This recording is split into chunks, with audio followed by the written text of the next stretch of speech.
frick? Oh gosh. Yikes.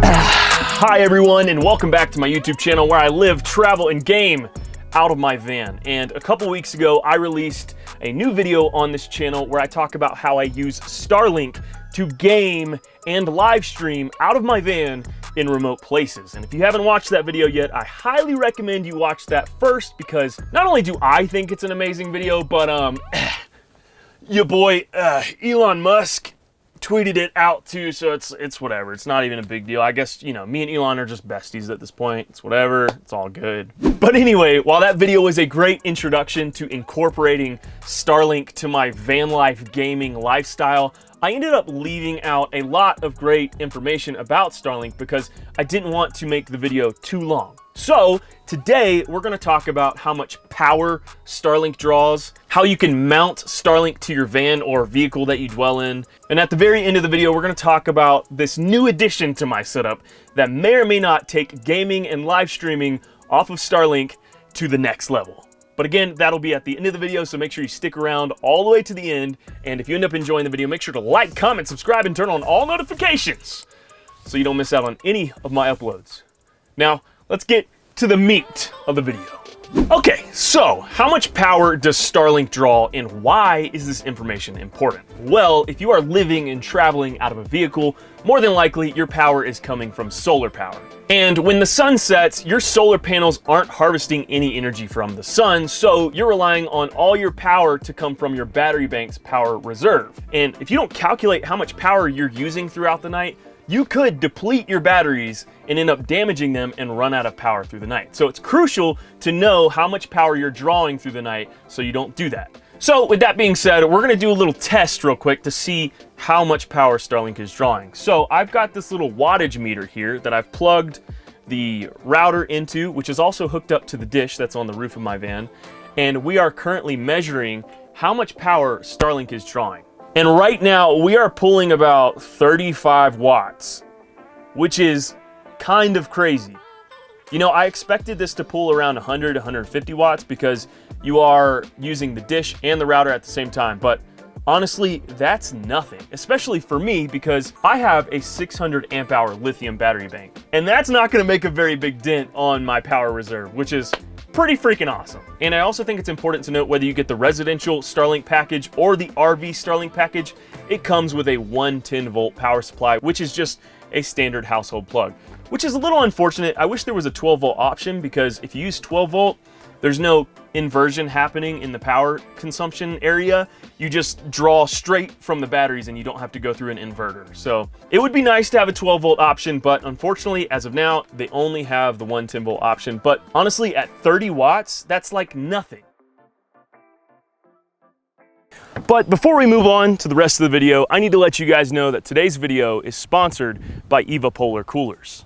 One of the worst parts about this lifestyle is that if you don't have the opportunity to travel with the seasons and you find yourself in a hot climate, the inside of your van gets super hot and it's almost unbearable. And just last week, I was in the desert of Utah and it was 97 degrees and me and Millie were melting.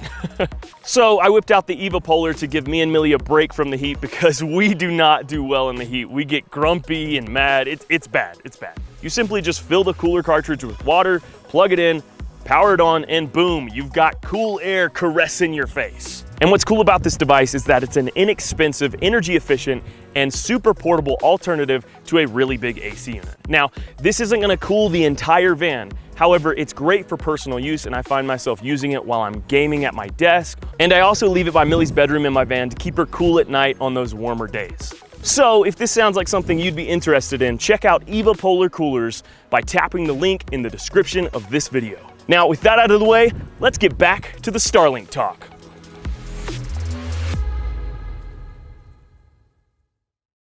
Next, let's talk about mounting Starlink to my van. Now, I've put a lot of thought into this and I've come up with a lot of great options for me.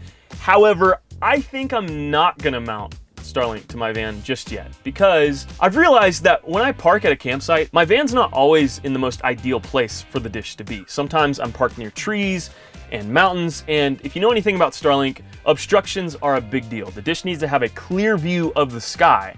And if my van is near a tree or something, like if that's the most level area, I want to be able to take the dish away from the van and put it in a more open space so I have a stronger signal. Now, for some people, this might sound really cumbersome, and in some ways it is. However, I think the mobility aspect of Starlink is the whole reason why it's so cool. If it's not working in this one general area, I just move it 20 feet and bada bing, bada boom, we've got a stronger signal. And I love that, and I want to keep that option open for me. And if that doesn't sound very fun to you, that's okay. Here are some options for you. One way people are doing it is by mounting a pivot mount to the roof of their van.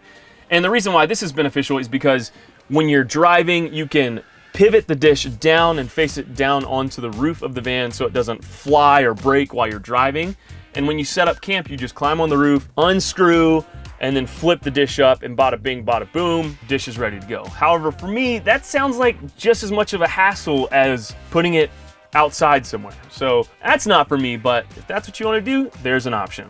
Now, option number 2 is something that a lot more people are doing, which is mounting the dish on a pipe adapter that you can get directly from the Starlink website, and that pipe adapter then goes onto a flagpole that is mounted to the side of your van. And in my opinion, I think this is the best option if you do plan on mounting Starlink to your van, because this gives you the option to raise up the dish as high as possible above any obstructions so you have a clear view for the dish to connect to the satellites. So if I were to mount Starlink on my van, that's what I would do. And it is something that I'm still kind of toying with, but as of right now, just having Starlink on the feet and putting it either on top of my van or far away from the van somewhere else is working well for me. But those are some options for you to consider, and if you do end up going with one of those options, let me know. I want to see how it works for you.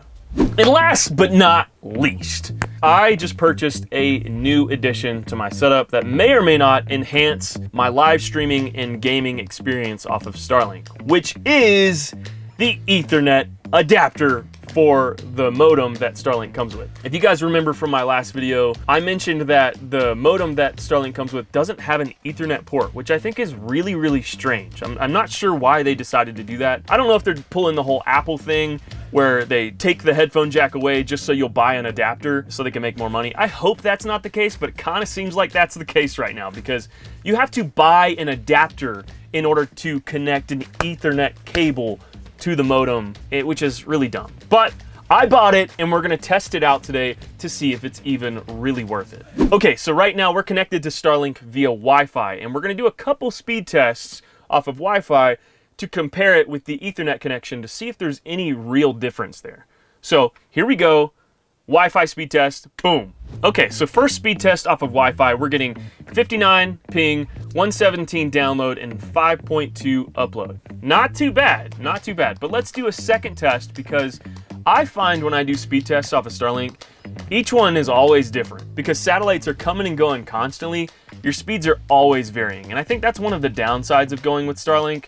You might have good speeds, but it does jump around a lot. So we're gonna do this one more time. Okay, well there you go. See, the second speed test is better. We had 33 ping, 156 download, and 6 upload. Off of Wi-Fi, that's really great. Now, we are gonna connect to the Ethernet adapter. All right, so we are hardwired into the modem now, and we're gonna do a Ethernet connected speed test. Okay, so this speed test wasn't far off from the last one where we were connected via Wi-Fi. We've got 31 ping, 60 download, and 6.3 upload. Let's do another one just to double check to see if these numbers vary. Okay, so the second speed test is done, and it looks like the ping is doing much better when you're hardwired into the modem versus connected to it via Wi-Fi, which is a really great thing for people that want to game off of Starlink. Ping is a huge deal. So 23 ping on that one, 159 download, and 6.6 upload.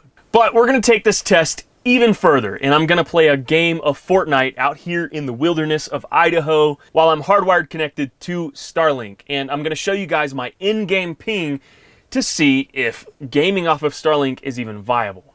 So let's hop right into it. All right, so right off the bat in the lobby, we are getting 60 ping right now, which is a little high, but it's totally playable. Now, I'm not here to get a lot of kills. I'm just gonna show you guys how Starlink performs while playing a competitive online game like this. So don't worry about me sucking. Just look at the ping, okay? Just look at the ping.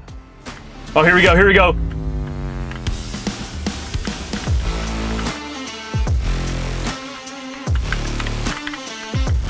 Yes, baby! All right, so my ping is 125 there. That's pretty high. But I mean, we got the kill. We got the kill. Honestly, you know, there are some spikes of high ping every now and then, but it's not an unbearable amount. Like, generally, my ping is staying around 50 to 60 range. Every now and then, there's like a weird spike of like 100 and a little bit of packet loss. Oh, here we go, here we go, here we go, here we go. That's what I thought. That's what I thought. Keep running. Keep running. Dang, dude, that would have been so sick. Okay. Why did he come after me? What was that about? Why did he keep coming back? You big doofus. So far, I mean, the fights have been fair. Like, I don't feel like bullets are going at people and not registering, which is nice. Okay, see, there's a random spike of 137 ping right now, which is so strange. And that could just be the dish connecting to a different satellite or something. And then once it connects, the ping goes down. See, I'm back to 65. Okay, so there you have it, boys and girls. I am not a pro gamer by any means, but hopefully that gave you a good idea of how the ping just kind of jumps around throughout games. And again, I think that's probably because the dish is connecting to different satellites. And when that does happen, the ping spikes. And when it finally connects to a new satellite, it goes back down. Now, I'm just theorizing here. I don't know that for a fact, but that could be it. And that is the problem with Starlink. But that's only gonna get better over time, because as SpaceX puts more satellites up into the sky, the better this service will be. So take this test with a grain of salt. Starlink is still in production. It's only gonna get better from here.